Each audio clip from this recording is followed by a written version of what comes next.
Oke, setiap akhir tahun pemandangannya selalu sama, iya kan? Kembang api, terompet, pesta di mana-mana. Miliaran orang di seluruh dunia seolah-olah ikut dalam satu perayaan besar yang sama. Tapi, pernah nggak sih kita berhenti sejenak dan bertanya, apa sih yang sebenarnya kita rayakan?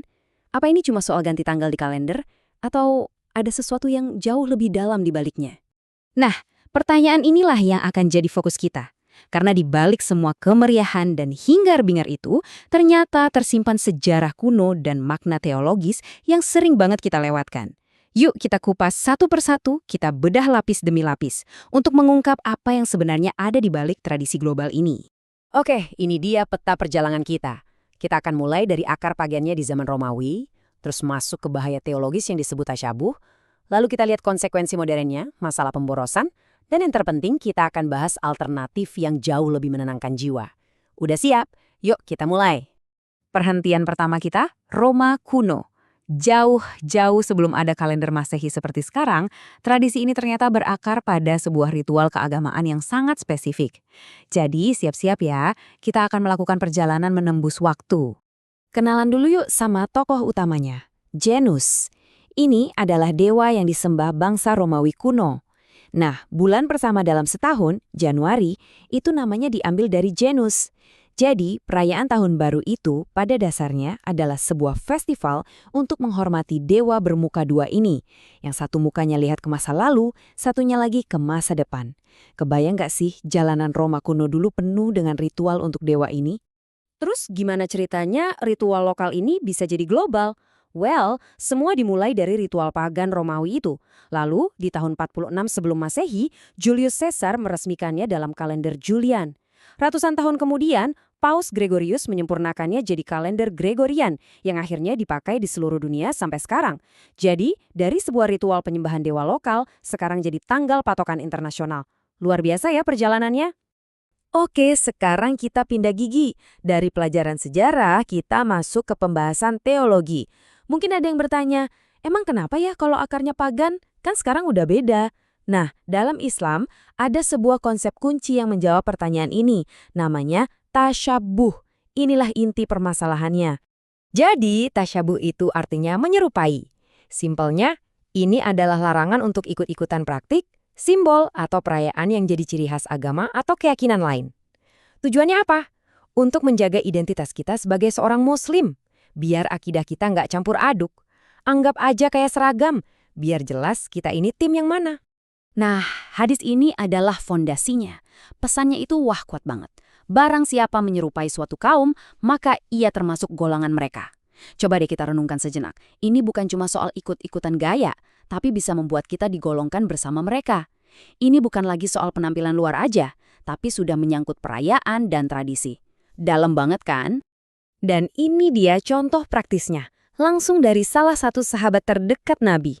Perkataan Umar bin Al-Khattab ini menunjukkan betapa tegasnya generasi awal Islam menjaga batasan. Jauhilah, bukan cuma jangan ikut, tapi jauhi. Ini bukti nyata kalau bagi mereka prinsip tasyabuh ini bukan masalah sepele sama sekali. Oke, sekarang kita lompat ke zaman sekarang, ke realita di depan mata kita. Lepas dari soal sejarahnya, coba kita lihat apa yang sering terjadi di malam tahun baru modern. Ini bukan lagi soal teori, tapi tentang apa yang kita saksikan sendiri di jalan-jalan kota kita setiap tahunnya. Biasanya, ada 3 masalah besar yang muncul di malam ini. Yang pertama, homer atau minuman keras. Kedua, pergaulan yang terlalu bebas yang bisa membuka pintu zina. Dan yang ketiga, musik dan hiburan yang seringkali membuat kita lupa, lalai dari mengingat Tuhan. Yuk kita bedah satu persatu. Dalam Islam, homer atau semua yang memabukkan itu dianggap sebagai biangnya kejahatan. Perintahnya jelas banget, maka jauhilah. Bukan cuma dilarang minum loh, tapi kita diminta menjauhi lingkungannya juga. Masuk akal kan? Karena di lingkungan seperti itulah keburukan seringkali dimulai. Coba perhatikan baik-baik pilihan katanya. Janganlah kamu mendekati. Bukan cuma dilarang melakukan, tapi bahkan mendekati hal-hal yang bisa mengarah ke sana pun dilarang. Nah, suasana pesta tahun baru yang seringkali tanpa batas, campur baur laki-laki dan perempuan, itu dianggap seperti salah satu pintu gerbang yang sangat berbahaya. Ini ibarat kita sengaja jalan di pinggir jurang kan? Risikonya besar sekali. Oke, kita lanjut ke masalah berikutnya. Ada dua aset paling berharga dalam hidup kita yang sering banget terkuras habis di malam tahun baru. Apa itu? Harta dan waktu.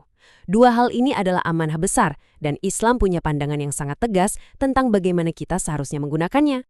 Di satu sisi, kita lihat ada tabzir, alias pemborosan gila-gilaan. Uang dibakar cuma buat kembang api beberapa detik, dihabiskan untuk pesta yang nggak ada manfaatnya. Padahal di sisi lain, Islam mengajarkan harta itu amanah, titipan. Seharusnya dipakai untuk yang lebih berguna kan? Seperti bantu yang membutuhkan. Ini kayak kita dikasih emas, terus kita lempar aja ke laut, padahal bisa diinvestasikan. Ayat ini, wow, tegas sekali. Menyebut orang yang boros sebagai saudara setan itu bukan sekedar kiasan, tapi peringatan yang super keras. Biar kita sadar betapa seriusnya dosa membuang-buang harta yang dititipkan pada kita. Sebuah pertanyaan buat kita renungkan. Emangnya kita mau masuk golongan itu? Dan ini mungkin ironi yang paling besar. Kita merayakan jatah hidup kita yang berkurang 1 tahun. Ini yang disebut ghaflah atau kelalaian. Kita lupa sama hakikat waktu. Harusnya kan makin berkurang waktu, kita makin giat persiapan untuk akhirat. Ini malah dipakai pesta pora. Ini sama anehnya kayak kita bersorak gembira lihat pasir di jam waktu hidup kita hampir habis. Oke, setelah kita bahas semua masalahnya, terus solusinya apa dong? Nah, enaknya dalam Islam itu, agama ini nggak cuma melarang, tapi selalu menawarkan alternatif yang jauh lebih indah, lebih damai, dan lebih bermakna. Malam yang sama bisa kita ubah dari malam kelalaian menjadi malam penuh ibadah. Gimana caranya? Ini dia 3 langkah emasnya. Pertama, muhasabah. Kita duduk, kita merenung, hitung-hitungan sama diri sendiri, apa aja yang udah kita lakuin setahun ini. Kedua, qiyamul lail. Justru saat dunia sedang ramai berpesta, kita cari ketenangan dengan sholat malam. Dan ketiga, kita panjatkan doa dan istighfar, minta ampunan dan minta petunjuk untuk sisa umur kita. Indah banget kan? Sholat malam itu kedudukannya spesial banget. Menggunakan waktu di mana orang lain sibuk dengan dunia untuk berduaan dengan Sang Pencipta, itu pilihan yang luar biasa mulia. Ini menunjukkan prioritas kita sebagai hamba. Rasanya itu seperti menemukan oase yang sejuk dan tenang di tengah kota yang super bising. Ayat ini menggambarkan kontrasnya dengan sangat jelas. Ini adalah kebiasaan orang-orang soleh. Di waktu sahur, di penghujung malam, mereka sibuk meminta ampun. Coba bayangkan dua pemandangan yang berbeda. Di satu sisi, ada orang yang dalam keheningan memohon ampunan. Di sisi lain, ada orang yang berada di puncak kebisingan pesta. Pilihan mana yang lebih menenangkan hati? Jadi, pada akhirnya, pertanyaan ini kembali ke kita masing-masing. Pergantian tahun itu pengingat paling nyata kalau waktu kita di dunia ini makin sedikit. Sisa waktu kita yang tak ternilai ini mau kita pakai untuk apa? Untuk kesenangan yang sesaat dan hilang begitu saja? Atau untuk refleksi yang manfaatnya abadi? Pilihannya ada di tangan kita.